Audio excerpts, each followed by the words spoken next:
Welcome back to the Smarter Marketer podcast, brought to you by Rocket Agency. I'm your host, James Lawrence. Welcome back to the Smarter Marketer podcast. This afternoon, I'm joined by Nick Palmer. Nick, welcome to the pod. Thanks, James. It's great to have you here. So Nick is currently CEO at House of Brand. House of Brand is an Australian leader in market research, both quant and qual, as well as brand planning and brand experience. House of Brand works with some of Australia's largest brands. Prior to working at House of Brand, Nick moved from the UK with Hall & Partners in 2010, where he came on board to help launch the business into the Australian market. He started off his career in London, where he worked for about 10 to 12 years, first with Millward Brown and later Hall & Partners in the research space. In Australia, Nick has worked with brands like Woolworths, CommBank, NRMA, Nine, as well as a range of smaller businesses and startups. In the UK, he worked with brands like Sky TV, Mars, Google, Lloyds, Pepsi, and many, many more. So when I thought of research, I thought of you, Nick. Thanks for spending some time with us. Yeah, no worries. Looking forward to it. Good. So I think we're talking about it before we started recording, and you've got lots of big brand experience. And part of the reason I wanted to get you on was that you have also worked with some smaller brands. And I think the audience on the pod, we definitely have listeners from big corporates where I think there probably are big budgets set aside and probably a history of investing in research, and which is excellent. But there's also a lot of listeners, I think, working in silos, maybe in smaller marketing teams, sole in-house marketer, where maybe there isn't that, I guess, experience and trust in research and knowing where to start. So, and I think even from a Rocket viewpoint, prospective clients come to us and say, I want to do SEO, I want to do Google Ads.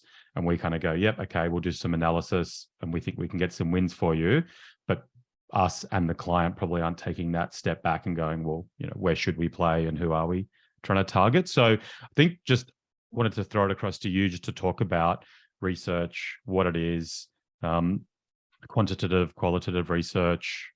What are those two things? And let's go from there. Yeah, sure. And we can get on to what's kind of, let's call it accessible research, like for those kind of smaller, exactly what you say, those smaller budgets, smaller companies, maybe putting their first toe in the water in terms of research, because obviously there's some big budgets out there, some big scary research that gets done, but it doesn't have to be that kind of stuff. There's plenty of other kind of entry level options, let's call them, where the kind of the no information is a lot better than some information is a lot better than no information. Exactly.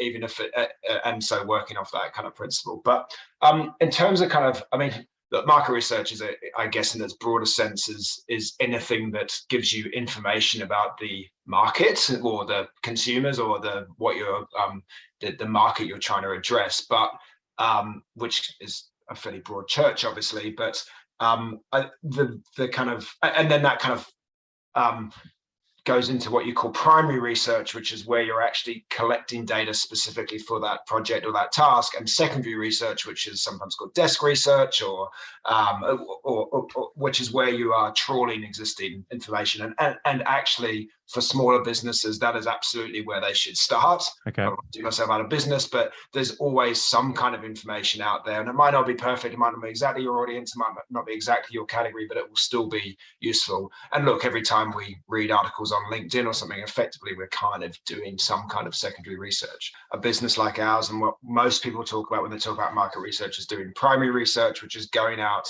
and talking to, in some way or form, talking to consumers, people in that market. Particularly if you get into the social research space, then it might be, they're not really answering as consumers, they're answering as people, and asking them a series of questions and collecting their results. Now that sounds kind of fairly basic, and there's obviously lots of different versions of that. And you, as you say, you get into quantitative or quant and qualitative or qual. So in the kind of classic sense, qualitative is focus groups, one-on-one depth interviews, and kind of assisted shops. So accompanied shops, when you shop along with someone next to them and things like that. So, and then quantitative is surveys, anything where you're collecting numbers. So that's online now, but it could be face-to-face still. It could be the classic cliche of people with clipboards, or it could be or more likely tablets these days, or it could be telephone.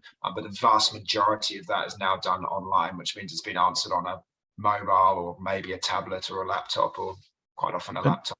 Does primary, secondary relate to quant qual? Like, or are they? No, primary means that you are collecting the data specifically for this task, whereas secondary means this data has already been collected and you are reanalyzing it or collating it or synthesizing it or doing something with it to make it useful for your task, but it already exists there. So that could be census data. Like if you went and had a look at census data, that would effectively be what you'd call secondary research. You're using stuff there, whereas primary research means you're going out and collecting it yourself. Now, that could be quant or qual. There is another bucket which kind of probably sits more on the qualitative end, but isn't actually either, and that is kind of ethnography, cultural insights, things like that. So ethnography is where you're watching, like true ethnography, you just watch people.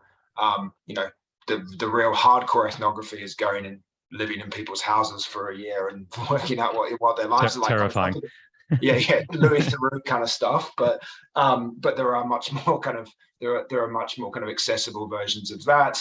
There's something called self-ethnography where people record video diaries and stuff. But often, like there's somewhere in between. Like an accompanied shop, for instance, is a little bit of both. You watch them shop the aisle in the supermarket, and then you ask them questions afterwards. So it's kind of ethnography, but kind of not. Yeah. And then cultural insights is where you decode culture. So you don't ask consumers what they think of things. You look at the way brands, culture, people, whatever, are representing themselves through code, so through colors and cues and images and things, and work out what those kind of dominant and residual and emerging codes are. But that's quite a significant and important part of the research landscape, but the vast majority of it fits into the quant and qual bits. And then within quant and qual, there are millions of different things you can do with that. But if you think of like quant as like the shorthand is quant as surveys, qual is talking to people directly in various different ways. Yeah, cool. And I guess where you're kind of going with that, if you've got smaller budgets, smaller businesses starting off with secondary, I presume because the content exists, it's about trying to troll through. I mean, in most cases, that data is available for free. Occasionally, you have to pay for some reports that exist, and then maybe you need to pay someone to interpret it for you because that's either because you haven't got the time or because it's just not your skill set. But it's still cheaper than going out and doing stuff, collecting your own data. Yeah, and I mean, it sounds like a really simple question, but why does this stuff matter? Like, why do these huge brands come to organizations like yours to do this research piece? Yeah, I mean, it's a simple question, but that doesn't mean that people don't. But in some ways, it's a simple question, but you'd be surprised at how many people kind of don't grasp the concept and therefore don't do the research. It's all about knowing what consumers. I mean, one of the age-old definitions of marketing is meeting a consumer need at a price, right? Or a consumer want or need at a price. But if you don't know what the consumers need or what they want, then how do you know how to meet it? Yeah. And that's the basic. That's at its kind of basic level. Now, there's various different ways of accessing that in terms of you can go out and ask them, what are you looking for when you buy insurance or whatever, that kind of stuff. But you can also analyze. You can also look at which brands people are considering, and then look at what they know about those brands, what they think about those brands, and you can connect those dots. So it's all still fundamentally helping you understand how do we meet consumer wants and needs. So, I mean, I think you've done the Mark Ritson mini MBA as I have, and he always talks about market orientation, which is not about thinking about what you're doing within the business and what's right for the business, but what's right for the market, because that should lead what you do as a business. One of my clients in the UK used to talk about that the business had shifted recently from trying to sell what we can make to trying to make what we can sell. And there was very much about kind of factory utilization previously, like, oh, we've made this version, we can also make this version with it just by turning one button in the factory. Let's try and sell that, versus, well, if there's no consumer need, you're not going to sell it. So, but if you don't do the research, how do you know what the consumer need is? Yeah. the Richard Bransons of the world, or these people who kind of don't do research and stuff, all of whom do, by the way, including Steve Jobs and Apple, used to do a huge amount of research. Yeah, still do. that's where my head was. That was where the next line of questioning was gonna come Yeah. next. You, Oh, they you do a preempted huge it. amount of research. Yeah. I've seen some of it happen, and those guys, it's all on gut instinct and things like that, and you don't need to, I have a good intuition of what consumers want and things like that. It's like, well, maybe you do, but there are not that many of those people in the world, and it's a bit of a risk. Why don't you spend a little bit of money and find out if you're right or not? Yeah. And that's kind of, and I know that's the battle a lot of people face internally, as well as, I know we need to do research. I need to convince other people in this organization that we need to do research, because they've never done it before. They think they know, or sometimes there's some hard truth they need to learn. And it's just that moving from that kind of myopic inward view of the business, oh, everyone knows who we are, don't they? Isn't it clear that we do this kind of stuff? To, well, actually, what do consumers really think about you out there? Have they heard of you? Are you meeting a need? Are you solving a tension, etc.? It does feel that we're moving increasingly more towards a world where businesses that don't put the customer at the front of what they want, the customer need at the front of the business, are the ones that are struggling, right? And on that Mark Ritson mini MBA, like the case study of Jeff Bezos and Amazon, where essentially the whole approach to that business from the ground up has been about customer experience, and doing the entire business has been essentially reverse engineered around customer need. It's probably always been the way, really. It's just always been about, it's just there's now ever increasing amounts of choice, and in all sorts of ways. One of the things and this has changed massively in the last 10 years, or 12 years now, since I've been in Australia. When I got to Australia, I heard someone else say that, I can't remember who it was, say that they finally dawned on them, like, oh, that's weird. I like, not because I'm particularly clever, but just because I thought it was very obvious straight away that the reason Australia is so far behind on some of that stuff, or was so far behind, is because it grew up with duopolies. You'd have a dominant brand in each state who didn't even, or really a monopoly, and then started having to compete with each other. And if there's no consumer choice, there's no drive to do better, or there's no drive to whatever do better means. So do better could be better products, or it could be being a better corporation, as in, from an ESR point of view, or any of those kind of things. But there was no, in the lack of competition, then there's no drive to be better at what you do. And that has changed. And obviously the digital world, and particularly post-COVID, where suddenly everyone's competing with the whole world, not, the universities are a really good example of, well, if suddenly everyone's online learning, then why would I go to University of Sydney when I can online learn with whatever, Harvard, MIT, or whatever? Yeah. So that's been really, really interesting. But yeah, you've got to work out, you've got to know what your competitors are doing as well. And I think that's another part of it. The market orientation kind of thing is knowing how your competitors are better serving the needs of your customers as well, and also understanding that it's there's kind of expectation transfer, and Amazon's a great, you mentioned Amazon. That's unfortunately, a lot of the expectations are transferred from Amazon. Amazon taught us that we can get a package tomorrow, so I want a package tomorrow. Yeah, those kind of expectations. People who are kind of late to the party with a app or a loyalty scheme or whatever, and they're like, oh yeah, but our competitors don't have one, or it's better than what our competitors are doing. It's like, people don't care. They don't think in the silos that you think in.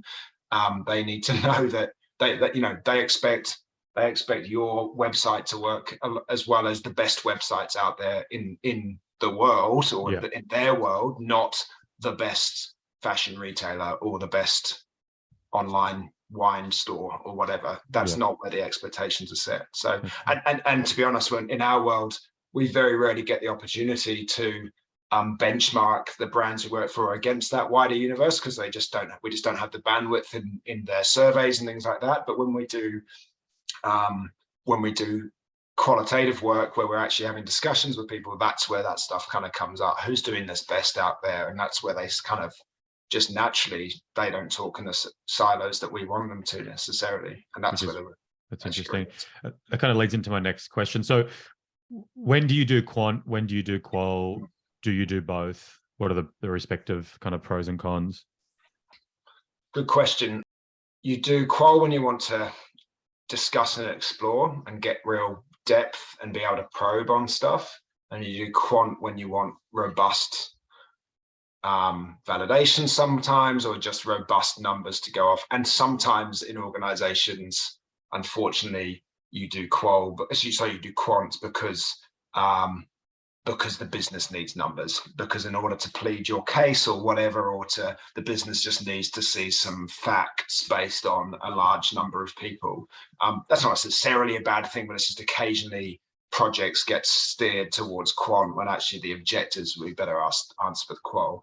So qual, you have the ability to talk to someone, you have the ability to why did you say that? I mean, obviously in a survey you can ask why did you say that, but you can respond live to what they say, and you can delve like, okay, fine, but what if that wasn't, okay, and then after price, what's important, and things like that. So you can do that, and there are techniques to get to that in quant, but you're never going to get that to that kind of depth. The main thing with quant as well is that you need to know what questions you want to ask. You need to know what are the parameters in the market, what are the things we need to kind of ask about and measure.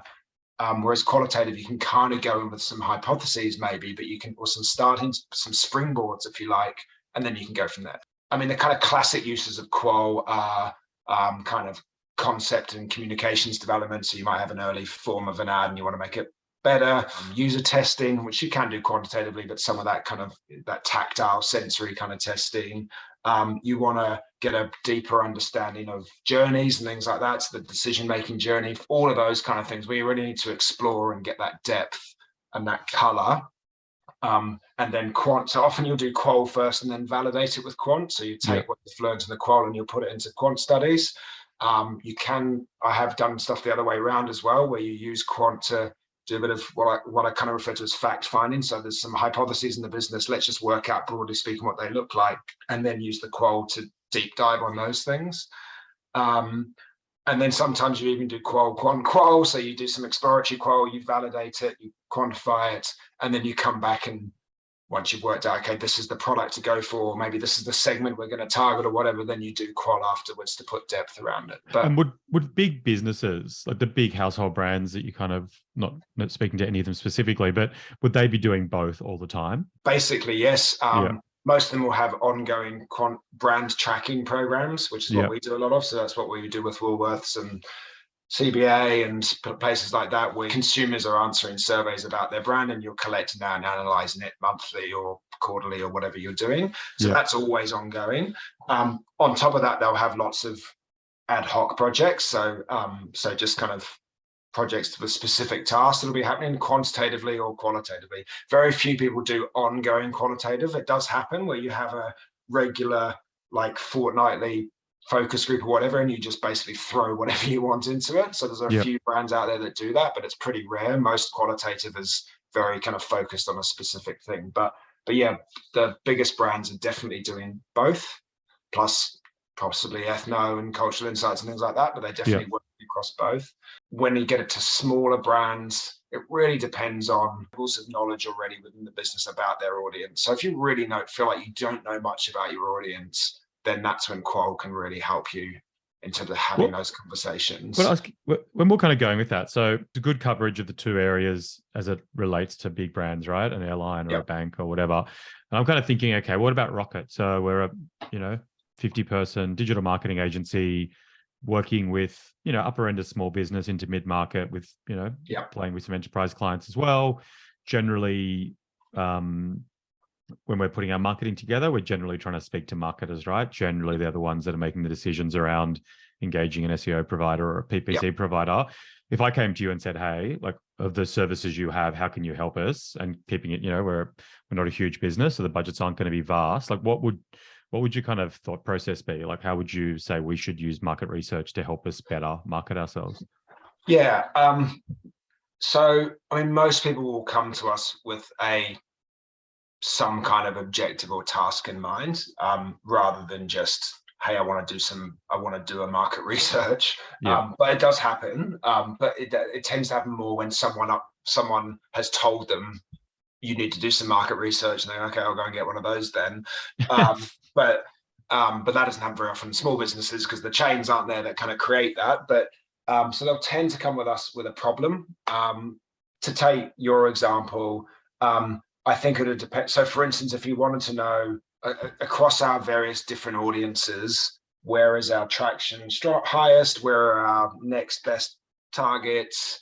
Where is our opportunity greatest? Where should we not touch because we don't offer what they want, or there's another competitor who's got that area sewn up? Then that kind of stuff you'd want to do some quant research. You can probably do it relatively cost effectively. You can do a full-blown segmentation, which is where you go out and you totally understand the market and you work out how the market is differentiated and therefore what segments are in it. Or you can do but that tends to be quite costly. But we've done that for startups and scale-ups quite successfully. And actually, when that's really useful, and where we often do that is where a business has grown to a certain size through just organically, through just kind of doing what they know how to do and getting to a point. And then it's often when they get a next round of funding or something, and they need to push the business further. So, well, how do we get beyond the low hanging fruit? Yeah. How do we, we've done very successful targeting this area of the market. Is there a whole area that should we stick there? Should we go over here? That kind of thing. So that's quite often where we get involved. Which I think that's actually I actually find that's probably correlates with when a lot of clients will come to us. Yeah. Where they've built some kind of digital footprint. They've spun up Google ads. They've run some SEO. They've run certain campaigns in paid social, whether it's LinkedIn or Facebook, and they kind of start to tap out. It's kind of with particularly they get funding, and the funding is predicated on growth. And can the growth happen in Australia? It's kind of an interesting, probably similar trigger point for both of us. No, absolutely. I mean, it's exactly. It's the kind of okay, we've got to a point. How do we get further? And we're not going to get further by just continuing to do the same thing. And that's where people have to stop looking at, because that's where the danger is. People look at their current customer base and understand that kind of stuff. But you'll only ever learn so much by learning why the people who came to you already came to you. You need to know why the people who haven't come to you yet aren't, which might be just because they're not aware of you, but it could be they are aware of you and you don't meet their needs. And I guess that's where it's kind of useful. Like, what is to kind of, it's kind of fairly classic marketing funnels of where do we need to focus? Is it that people don't know about us? Is it they know about us, but they don't think we're right for them, so we're not relevant, we're not on their consideration set? Are we on their consideration set, they're just not choosing us? Are they choosing us, but they're not coming back to us? All of those kind of things. So if you kind of build a funnel like that, and that you can do relatively cost effectively, because then you've got a really good basis of here's the task at hand. Here is how we grow most. It's, oh God, everyone who's aware of us likes us or considers us. We just need to get out there more, versus, oh no, we've done the job of making people know that we exist. They just aren't thinking that we're relevant for them. So that's where we need to focus.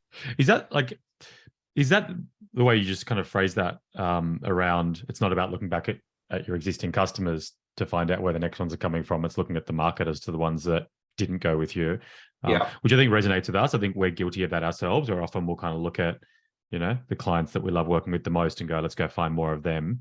And I think it's also where I hear a lot of our clients talking. It's kind of, these are our customers, and, the 80-20 rule and whatever it might be. Is that kind of the, one of the really strong kind of use cases or arguments for research? Definitely. I mean, it may be that there are lots of other customers who are just like your customers out there that you haven't tapped into yet. But why? And it could simply be that they haven't heard of you, and once they heard of you, they too will see the light and come over to you. But it's more likely to be something else, like they're let's put it another way. There's a reason the customers you've already got have found you and like you and are with you, right? And so what's the difference between those customers and the other customers? But yeah, that's definitely a key use case is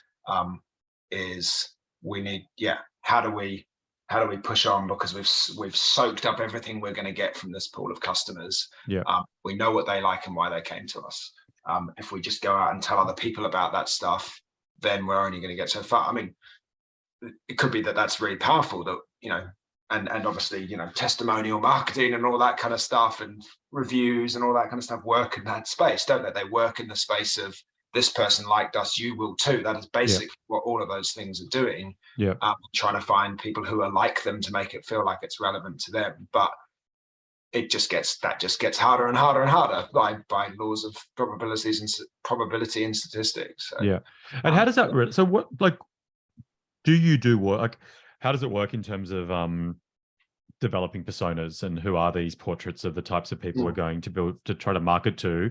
Is the work that you're doing, does that then inform elements of those kind of persona developments?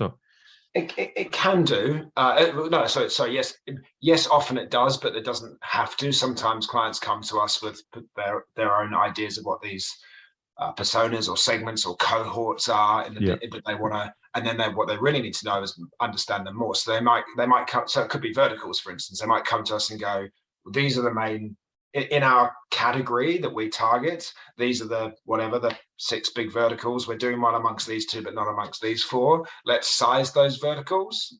Obviously there'll be some kind of information available to broadly size that vertical, but size those verticals in terms of their need of the services that we offer, and then profile them. What are the key drivers for that cohort versus that cohort?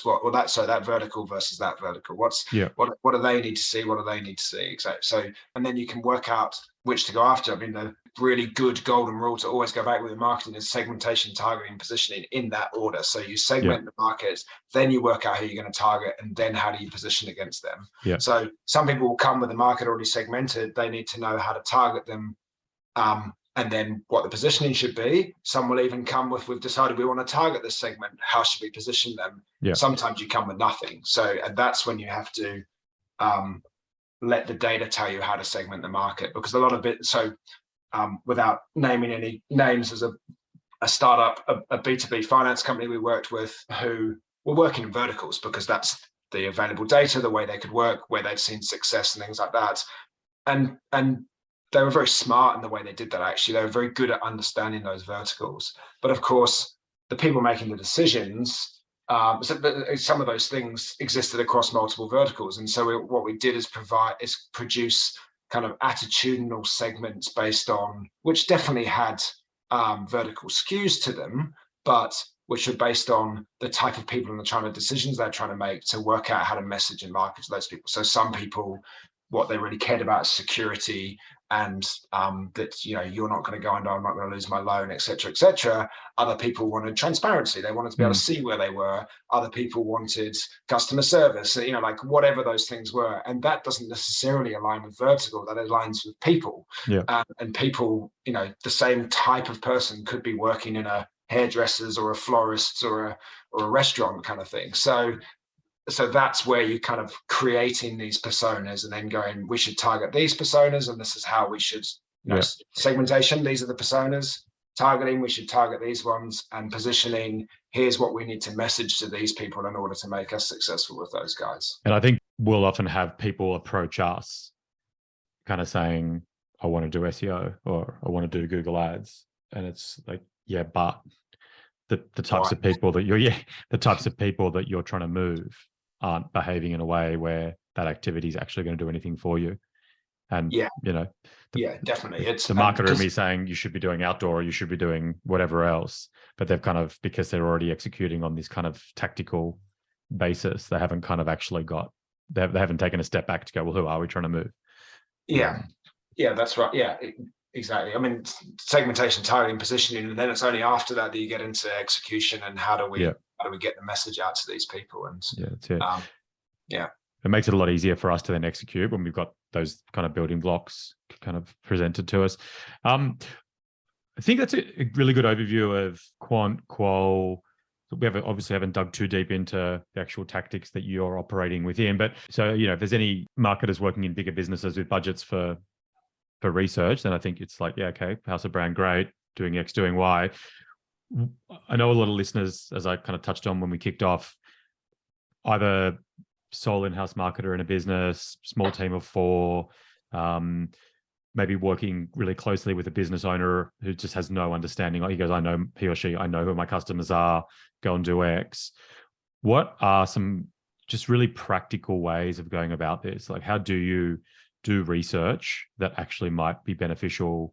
Can you do it yourself? Can you engage with potentially businesses like yours or similar ones where you might not have hundreds of thousands of dollars for research pieces, but practical ways to, I guess, leverage the benefits of research? Yeah, I think, well, there's the secondary research, the desk research we talked about before. You can do it yourself. So maybe lots of your listeners have heard of SurveyMonkey, because it's kind of the phrase that means a do-it-yourself survey. There is a lot of different platforms out there you can do that through, millions of them, in fact, but where you are basically where you know what you want to ask and how to ask it, or you have a good enough idea how to ask it, and all you need to do is get access to people, and some of those platforms can help you get access to those, by sample, basically, which is how we do it. Like, most of our research runs off research panels, which are collections of people who have agreed to take part in research,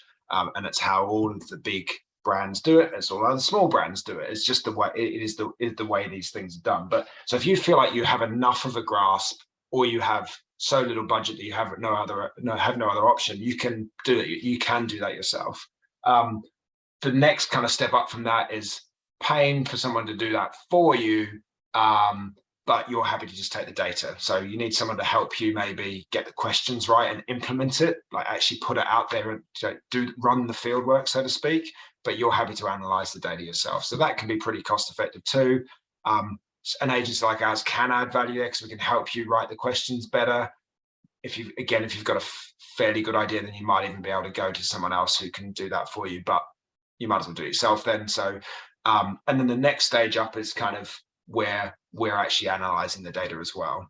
And even in that, I guess you could have as a version where we're basically charting up the data, putting it in slides and giving it to you. Yeah. Again, like, I'm not sure, we're not adding a huge amount of value there. Where you really get value is when we interpret it, tell you what to do with it, tell you what we would do, tell you what, help you with the strategic recommendations and things like that. But so there are very much kind of entry budget versions. And coming back to what I said earlier about some information is always better than no information, as long as it's not misleading information, that is. But and I have a phrase about all data is representative of something. You just need to be aware of what it's representative of. So you can take data from you could send a survey out to your customers, for instance, but just know that it's your customers, and know that it's also your customers who are most likely to respond, who are probably going to be mostly the ones who like you most, or the ones who hate you most and are for some reason still with you. But as long as you go into eyes wide open, that's okay. It's only going to tell you so much, but you know what it's going to tell you. It's when people misrepresent that as there's one of those great Tom Fishburne cartoons around, or maybe it's not even him actually, but around the kind of a 99% of the people who responded to our survey said they like doing surveys. It's just that kind of stuff, right? Just be aware of who you're talking to. But there are some very kind of entry-level ways you can do stuff. Omnibuses, which is where you pay to put a question on a survey that goes out to a representative audience. You're paying, $1,000 or $2,000 Australian dollars per question, kind of thing. $2,000 per question, probably. So if you know what you need to ask and you can get some use out of a general audience, then that can be quite useful. And how big does an audience have to be, like, in terms of qualitative research to be valid statistically? There's two ways of answering that. So in terms of sample sizes, anything you want to do surveys that are going to an absolute minimum of 100 people. That's like a real minimum. 100 responses or 100 sends? 100 responses. So you want to be working with data that represents 100 people. And then it's kind of almost logarithmic after that. So if you double that, you get a lot more validity. If you double that, you get a lot more validity. So you kind of go up from 100, 200, 400, 800. The magic 1,000 that PR agencies and PR companies use is a bit of a made up number. It just sounds robust. 1,000 is not significantly more robust than 800. I mean significantly in the statistical significance use of the word, rather than the general use of the word. The difference in the margin of error between 800 and 1,000 is like 0.5% or something. It's nothing. So you wouldn't want to be doing stuff for much less than 100. So that's kind of where, but you have to be aware that you're dealing with a sample of 100. So if your brand is 5% stronger than the other brand, that means 5 people have said, so that could, there's so much potential sample error. So the more you can do, the better. in terms of what your kind of market needs to look like to be useful, well, as long as you're interviewing within your market, that's fine. So if you can get 200, 400 people to answer your survey who are from within your market, then that's absolutely fine. In terms of what kind of market size starts to become viable for doing quant surveys, anything under 10% starts to get a bit tricky from a consumer, a B2C point of view. So if your target market only represents 10% of the population, not your customer base, but your target market only represents 10%, then it starts to get either expensive or struggling for feasibility. If you need to go out to panels, if you have some other source of this information, then it's fine. With that, do you mean so a business like Rocket, right, where our market would be quite small because we're dealing with in-house marketers or business owners? That's going to be far less than 10% of the Australian population. Yeah. Okay. No, but sorry, I was talking about B2C, so consumer world. So in the consumer world, if it's 10% of, and then so it's 10% of whatever the broader universe. So if you're in the small to medium, if you're talking about SMEs, small to medium enterprises, then if it's 10% of that group, then it starts to get quite tricky. B2B interviewing is always more expensive. There's obviously just less people running businesses than there are people. And also just the niches tend to be that little bit. You can be a very successful business targeting a very small niche of the SME world. You can only grow so far targeting a small niche of the consumer world. Or actually, you can be very successful, but you're probably not going to bother doing market research or come to you or anything like that. Right? The main thing with B2B research is getting to the right people in the organizations as well. So in the SME world, that's not too bad because normally the CEO or the MD or whatever wears a lot of hats and is making decisions across pretty much everything that happens in the business. But when you get into more specialized services and you get into bigger organizations, so tech and things like that, quite often the CEO, they might have some kind of sign off, but they have no idea. So they're not going to be the one making the decision on which tech providers you use, whatever that tech might be. So that kind of stuff.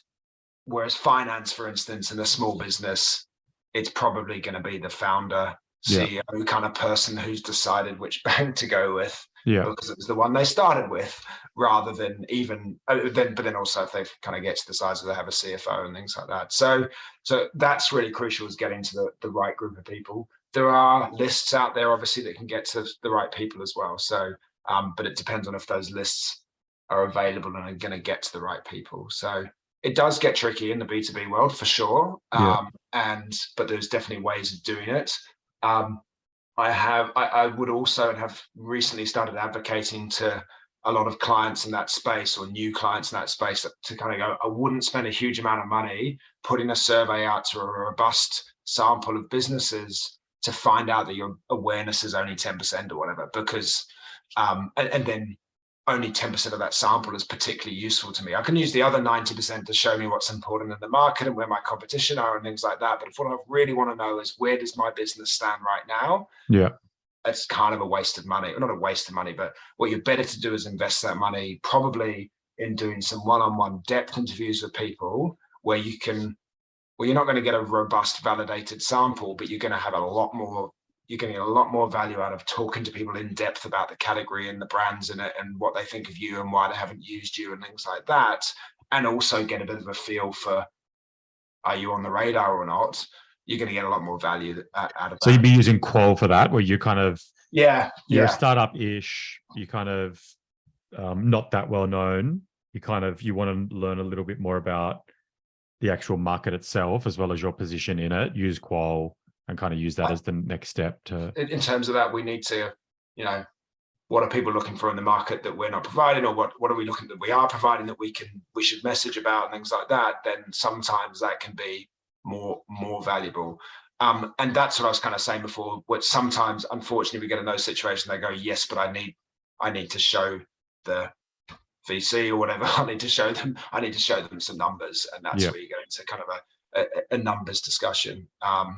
Which is fine. It's just you kind of forego some of the depth you're going to get because you put a survey out there. Only a certain number of people are aware of you, so you're only going to find out so much about what they think about your brand. Interesting. And probably conscious of time, and this might be a bit of a curveball, but how do you, maybe for smaller businesses, what is a way of measuring brand? Like, are there any ways of being able to measure how your brand is performing, over an extended period of time?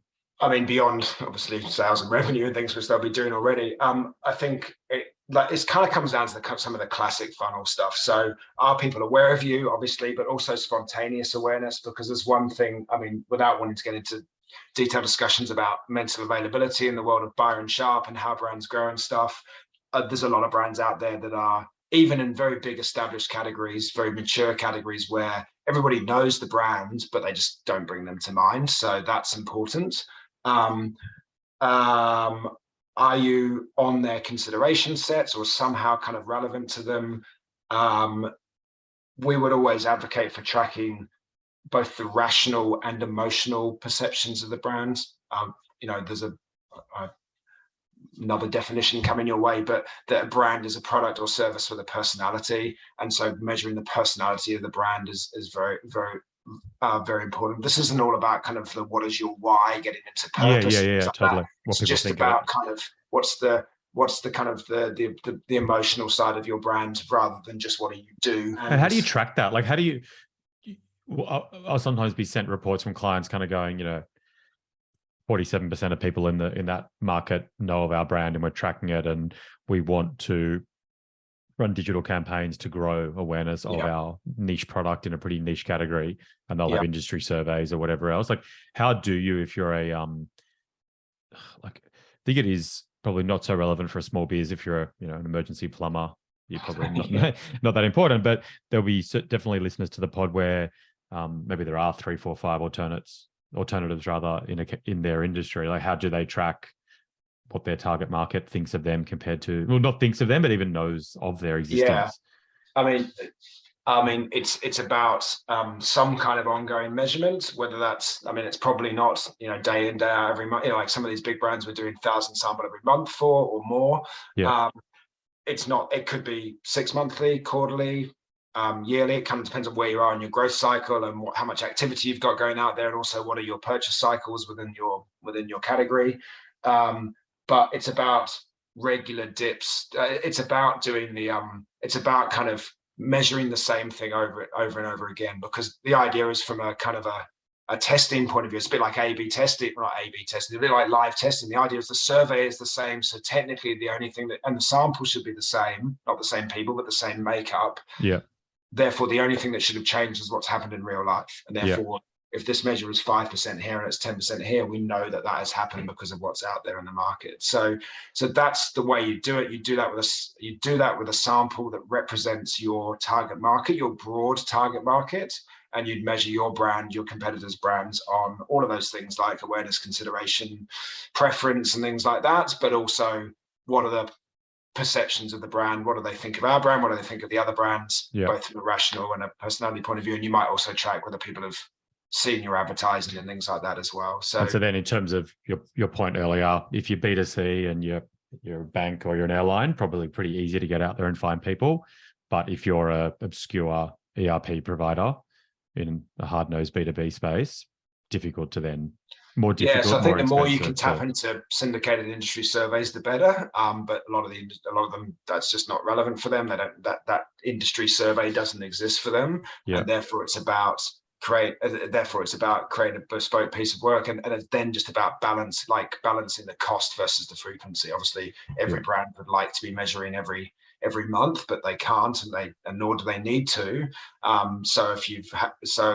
If you're quite a niche brand and therefore the research is quite expensive because the sample is quite expensive, then you probably want to be doing that, every 6 months, say, or at least every year. Mark Ritson would say yearly is enough. I'd argue that's not necessarily true, but yearly is a minimum anyway. Let's put it that way. Otherwise, what do you do? Like, how do you do something? You measure it 2 years later, and you go, well, it's gone down or up, but how do we know what happened? Why? Yeah. Why? If the longer the gaps, the harder it is to ascertain the why. Yeah. But that's what you do. You just regularly sampling that audience. You could also decide to put. I mentioned an omnibus before, where you have something like that, where on a regular basis you're getting a check-in of a key metric or 2 key metrics. But then you're doing a deeper study every year or something like that, where you're getting more detail kind of thing. So that cool. you can kind of blend approaches to get what's the thing that's going to move, and let's measure that every quarter, and what's the thing that's not going to move that slowly, but sorry, not going to move that fast. We want to know a lot more detail around them. We'll do that every year and learn that way. That's good. Okay, 3 questions. They're not too long. The first one is probably the longest. Longest answer, shortest question. Advice for marketers where they believe in what you're saying, but they just can't get buy-in from above. So whether that's from, I would suspect that probably means from non-marketers in the business, which is just go and execute, just go and run these campaigns. I know the market. I don't need to pay to get insights. Yeah, it's a really, really tough one, because it's kind of classic catch-22. Like until they let you do it, you can't show that it's value. Case studies, obviously, are really good in that sense. Obviously, a lot of them are commercially confidential, so that becomes a little bit difficult sometimes. But case studies is a really but I think maybe the other thing is really just highlighting the knowledge gaps. We know this, but we don't know this, and if we don't know that, that's how I'd probably approach it. So so case studies, but regardless of whether I could get a case study or not, I would really try and highlight the gaps and the risks. Like if we go out and do this, we know that these people are going to like it, but we have no idea what these people are. That's probably how I'd approach that kind of stuff. Yeah.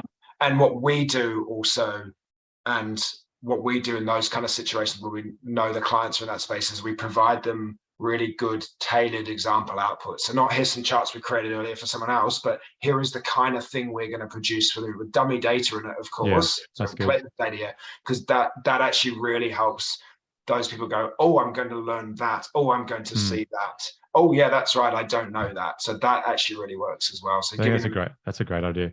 Yeah, that works well, I think. Yeah, nice one. Excellent, Nick. Thanks so much for coming on. I always ask this question of every guest. What's the one piece of marketing advice that you'd give to an in-house marketer listening to this pod? Particularly for brands who are in that kind of growth phase of they've got to a certain point and need to grow further. You're only going to learn so much by looking at why the customers have chosen to be with you already are with you. You need to learn why the people who haven't chosen to be with you aren't. And that's the key where the kind of the market orientation, the research really comes in. So yeah, I think that's probably for your kind of audience, kind of people who like to listen to this podcast, I think that's probably the main thing. And a really good line, actually, to come back to your earlier question, to use to help sell in research within the business as well. That's great. I love that. And then Nick, where can we find you? What's your home address? No, LinkedIn, website, House of Brand? So we're houseofbrandgroup.com, and I'm Nick Palmer on LinkedIn. We're House of Brand Group on LinkedIn as well. We do have some social presence that we don't really use, so don't bother looking for us there. But we've got an office in Sydney, and we've also got people in Adelaide and Melbourne. We don't have any clients in Adelaide, but we have a work from anywhere policy, and we've managed to find some really good people in Adelaide because, coming back to that point about competition before, they were all employed at the same agencies because there wasn't anywhere else to work, whereas now they can work for people like us, which is great. So yeah, so any listeners in Adelaide that want a research agency, reach out. Exactly. Yeah. We're now doing coffees in Adelaide. Yeah, exactly. Excellent. Mate, thanks so much for coming onto the pod. Thanks, James. See you later.